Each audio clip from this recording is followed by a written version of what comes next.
1978 was a very busy year for gaming. Unprecedented strides and home consoles like Atari were starting to become extremely popular. More upper middle class families were starting to get their first home computer, and arcade gaming left an incredible mark on the medium, providing us with a clear view into the evolution of interactive entertainment. 1978 was the year that witnessed the launch of Space Invaders, an arcade game that would forever alter the landscape of video gaming, developed and designed by Tomohiro Ishikaido. Tomohiro got the inspiration from H.G. Wells' War of the Worlds novel. The game was released by Taito Corporation in Japan. This game introduced the concept of a high score and an ever-increasing difficulty level, setting the pace for the future of arcade games. The gameplay involves 55 aliens moving across and down the screen in a relentless march, and occasionally a UFO will make an appearance as well. The player controls a laser cannon which moves from side to side, shooting the invaders while avoiding return fire. 4 shields offer the player's cannon protection, but these are gradually destroyed by laser fire. As more invaders are hit, the faster the remainder descend. If they reach the bottom of the screen, the Earth is invaded and the game will be over. Space Invaders was not just a game, it was an experience with its iconic pixelated aliens, base shields for protection, and an ominous, repetitive sound design that built tension as the game progressed. This game offered a new level of immersion and a challenge, embodying the potential of video gaming as a medium. Fun fact, the world record for the longest game of Space Invaders was 38 hours and 30 minutes. It was accomplished by a 12-year-old boy named Eric Furrer from August 29th to September 2nd in 1980. The kid was able to play with a special modified button that lets him pause the game for bathroom breaks. A lot of journalists and gaming historians consider the success of Space Invaders was the launch of the golden age of arcade video games, which simply was a period of rapid growth, technological development, and cultural influence of arcade video games from the late 1970s to the early 1980s.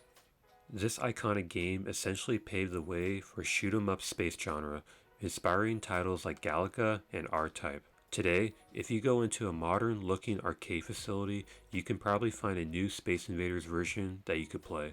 While arcade games are starting to become bigger and better, home consoles are making their own strides. Magnavox released the Odyssey 2, also known as Philips Odyssey 2, a home video game second-generation console that boasted a full alphanumeric keyboard and the ability to play more sophisticated games than its predecessor. The Odyssey 2 was priced at $179, adjust to inflation, $831 in 2023. The Odyssey 2 had titles like Cosmic Conflict and Helicopter Rescue, which delivered fun and family-friendly gaming. The Odyssey 2 sold pretty well, but not as good as Atari 2600, and the console lifespan lasted till 1984. Meanwhile, in 1978, Computer Ocello was an important arcade video game released in 1978 exclusively in Japan. It is important because it was the first video game both published and developed by Nintendo. While not the first video game Nintendo was involved with, it still makes its mark on history for the various reasons listed above. Computer Ocello is a tabletop arcade game that was later released for retail with the release of Computer TV Game. The game was a computerized version of the board game Ocello. Fun fact, the game Ocello was a modern version of the classic game Reversi. A 38-year-old Japanese salesman patented the game in 1971. The name of the man was Goro Hasegawa. Hasegawa initially explained that Ocello was an improvement on Reversi, but later on he began to claim that he invented it in Mito. Hasegawa also claims that the origin of Reversi dates back 5,000 years with no evidence. Anyways, even though 1978 was an important year in video gaming, I feel like a lot of people who lived in small towns or out in the country probably didn't get to experience this sort of technology in the late 70s.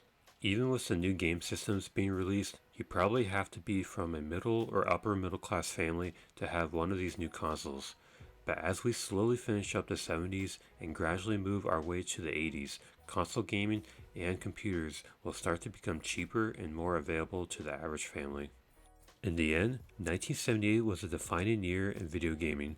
The legacy of its games, consoles, and computers has permeated throughout the years, influencing countless aspects of the industry. As we continue to appreciate and enjoy the ever evolving world of gaming, we owe a great deal of gratitude to the pivotal innovations and imaginative creations made in 1978. As always, thanks for watching.